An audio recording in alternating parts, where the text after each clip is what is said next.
تنتواجدوا بأساكي والوجهة ديالنا يمين وداي على بعد 30 كيلومتر اللي معروفة بالمدرسة العتيقة لحفظة القرآن.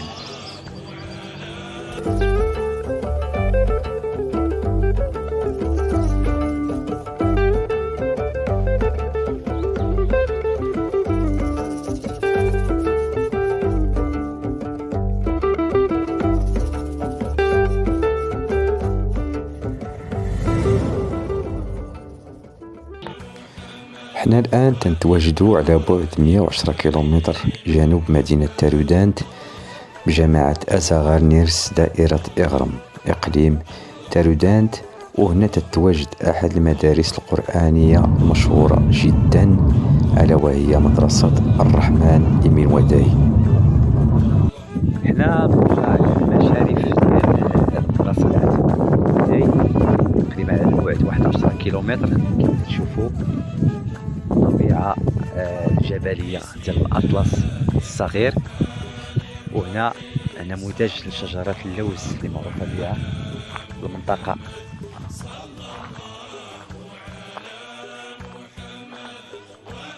إذا الأفق كما تلاحظوا في الجبال في الأطلس الصغير كاين طبقات جيولوجية اللي معروفة بتواجد مجموعة من المعادن في الأطلس الصغير، وكذلك الغطاء النباتي الشبه صحراوي كما تشوفوا. بالإضافة كما قلت سابقا شجرة اللوز اللي هي موجودة في هذه المنطقة بشكل كبير، اللي كتعطي نوعية جيدة تميز مجموعة من الفوائد الغذائية عالية الجودة. حنا الآن في اتجاه إلى مدرسة يمين وداي باش نديرو زيارة لهذا المكان اللي عنده خصوصية دينية وروحية في منطقة سوس وفي المغرب عموما. وصلنا للساحة الأمامية لمدرسة الرحمن، وتتميز بالهدوء، الشيء اللي يخليك تحس أن هناك طاقة إيجابية في هذا المكان. الرحمن العتيقة زاوية يمين وداي المدخل الرئيسي.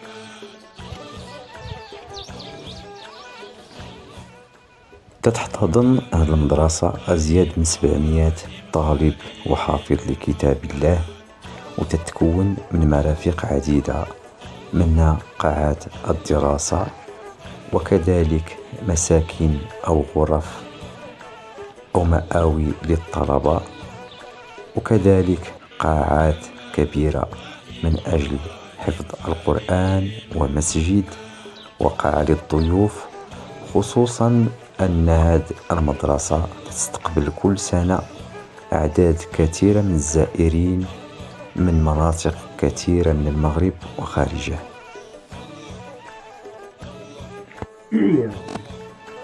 أي زائر لهذه المدرسة إلا تيتم الاستقبال ديالو بشكل تعبر على الكرم وعلى حسن الضيافة في منطقة سوس وفي المغرب عموما.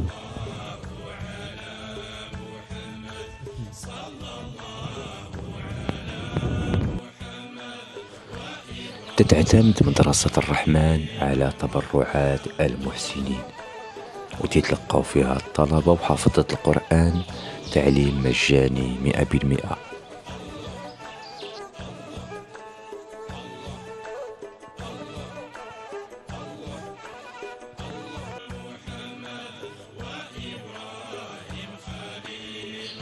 يعتمد المقرر الدراسي لمدرسة الرحمن على عدة محاور، منها الفقهيات واللغويات والنحويات واللغات كذلك.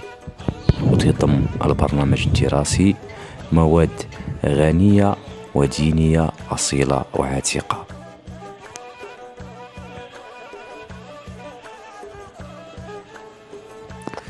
وكما تتشوفوا في مدرسة الرحمن، هي مدرسة عتيقة في عمق جبال الأطلس الصغير، وتعتبر رمز كبير للتعليم العتيق والأصيل في بلاد المغرب.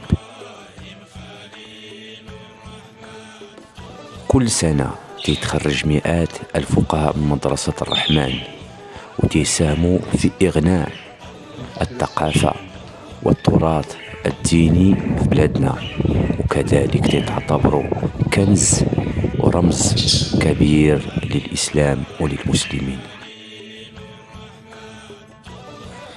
حتى لهنا نكون وصلنا لنهاية هذه الرحلة التراثية والدينية والثقافية، وما تبخلوش علينا بالآراء ديالكم وكذلك تعليقات حول هذا الموضوع.